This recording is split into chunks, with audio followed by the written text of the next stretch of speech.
എന്നൊരു ഈ പരീക്ഷ എന്ന് പറഞ്ഞാൽ എന്താണ്? കുട്ടി എവിടെ നിൽക്കുന്നു, അല്ല അയാളുടെ നിലവാരം എന്താണെന്ന് അറിയാനായിട്ട് അധ്യാപകരും ബോർഡും എല്ലാവരും ജനങ്ങളൊക്കെ നടത്തുന്ന ഒരു ശ്രമമാണ്. ഈ പരീക്ഷ രണ്ട് രീതിയിൽ മറികടക്കാം. ഒന്ന്, വളരെ ലോ ലെവലിലുള്ള ചോദ്യങ്ങൾ ചോദിക്കുക. രണ്ട്, വളരെ ലോ ലെവലിൽ മാർക്ക് കൊടുക്കുക. ഈ രണ്ട് രീതിയാണ്. അതായത് ലോ ലെവൽ, ഉദാഹരണമായിട്ട് നിങ്ങൾ കേരളത്തിൻ്റെ തലസ്ഥാനം ഏത്, ഇങ്ങനെയൊക്കെയുള്ള ചോദ്യങ്ങൾ ചോദിക്കുകയാണെന്നുണ്ടെങ്കിൽ 10 ചോദ്യങ്ങൾ അല്ലെങ്കിൽ 10-ൽ 10 വാങ്ങിച്ചെന്നിരിക്കും. കണക്കും അതേ കണക്ക് കൊടുക്കാം, മറ്റും കൊടുക്കാം. ഇപ്പം ചോദ്യങ്ങൾ ഒരുപാട് താഴ്ത്തിക്കെട്ടുക, വാല്യുവേഷൻ വളരെ ഉദാരമാക്കുക.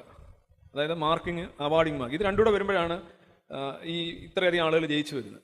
ചോദ്യങ്ങളുടെ കാര്യത്തിലുണ്ട്, വാല്യുവേഷൻ്റെ കാര്യത്തിലുണ്ട്.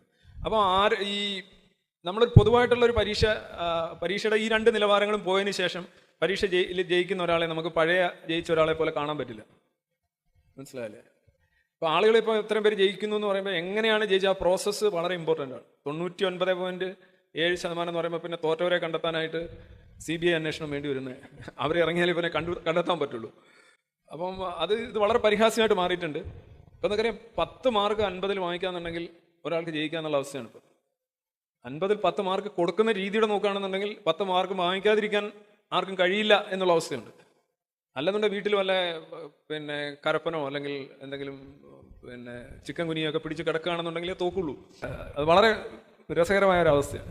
അതുകൊണ്ട് ഇപ്പോൾ ഇതിൻ്റെ ഒരു സാച്ചുറേഷൻ മതിയായി. ഇപ്പോൾ മന്ത്രിതലത്തിലൊക്കെ പറഞ്ഞു തുടങ്ങി, ഇനിയിപ്പോൾ മിനിമം 30 മാർക്കെങ്കിലും വാങ്ങിച്ചെങ്കിലേ ജയിച്ചായിട്ട്, 30% മാർക്കെങ്കിലും വാങ്ങിച്ചെങ്കിലേ ജയിച്ചായിട്ട് പ്രഖ്യാപിക്കുള്ളൂ. അപ്പം മത്സര പരീക്ഷ തിരിച്ചു കൊണ്ടുവരാൻ പോകുന്നു. എന്താ സംഭവിക്കുന്നില്ല, നിങ്ങൾക്ക് 100% വിജയമാക്കാം, വേണമെങ്കിൽ കള്ളനോട്ട് തിരിച്ചു എന്ന് പറഞ്ഞാൽ 100%-ൽ അധികം ആക്കാം. പക്ഷേ ലോകം മാനിക്കില്ല.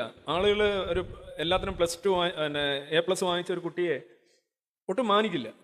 ഈ ഫുൾ A+ൻ്റെ ഇത് ഏതൊരു വസ്തുവും ലോകത്ത് എന്താണ്? ഡിമാൻഡ് ആൻഡ് സപ്ലൈ ആണ്. ഇപ്പോൾ സ്വർണത്തിൻ്റെ വില, അതൊരു നല്ല മൂലകമാണ്, ഇതാണെന്നൊക്കെ പറയുന്നെങ്കിലും അതിൻ്റെ ഒരു വലിയൊരു വിലയുടെ അടിസ്ഥാനം എന്ന് പറഞ്ഞാൽ അതിൻ്റെ ഈ ദൗർബല്യം, അതായത് അതിൻ്റെ സ്കേഴ്സിറ്റിയാണ്, ലഭ്യത വളരെ കുറവാണെന്നുള്ളത്. ഇപ്പോൾ ഏതൊരു വസ്തുവും A+, എല്ലാവർക്കും A+ ആണെങ്കിൽ A+ ഉള്ളവർക്ക് ഒന്നും കിട്ടത്തില്ല. അവർ വല്ല ഈ മൈഗ്രൻ്റ് ലേബേഴ്സൊക്കെ നോക്കുന്ന ജോലിയൊക്കെ നോക്കേണ്ടി വരും. ഇതെല്ലാം നമ്മൾ ഈ ആപേക്ഷികമാണല്ലോ, നമ്മൾ സ്റ്റാൻഡേർഡ് സെറ്റ് ചെയ്യുന്നതെല്ലാം ആപേക്ഷികമാണല്ലോ. അപ്പോൾ സ്വാഭാവികമായിട്ട് A+ൻ്റെ എണ്ണം കൂടുമ്പോൾ അവർക്ക് അഡ്മിഷൻ കിട്ടുമായിരിക്കും, പക്ഷേ അവർ ഉദ്ദേശിക്കുന്ന കോഴ്സ് കിട്ടില്ല. അത് ലഘൂകരിക്കുമ്പോൾ ഒരു വലിയ പ്രശ്നമുണ്ട്, ഒരു ട്രസ്റ്റ് ഇല്ലായ്മ. ട്രസ്റ്റ് എന്ന് പറയുന്ന സംഗതി നഷ്ടപ്പെട്ടു. പണ്ട് പോസ്റ്റ് ഓഫീസിലൊക്കെ SSLCക്ക് മാർക്ക് വെച്ച്, ഇപ്പോഴും ചെയ്യുന്നുണ്ടെന്ന് തോന്നി, SSLCയുടെ മാർക്ക് വെച്ച് ആളുകളെ പോസ്റ്റ് ചെയ്യുക. ഇത് കുറെ കഴിയുമ്പോൾ ഈ ഒരു റിക്രൂട്ട്മെന്റ് സിസ്റ്റത്തെ കുറിച്ച് തന്നെ ആളുകൾ ചിന്തിക്കും.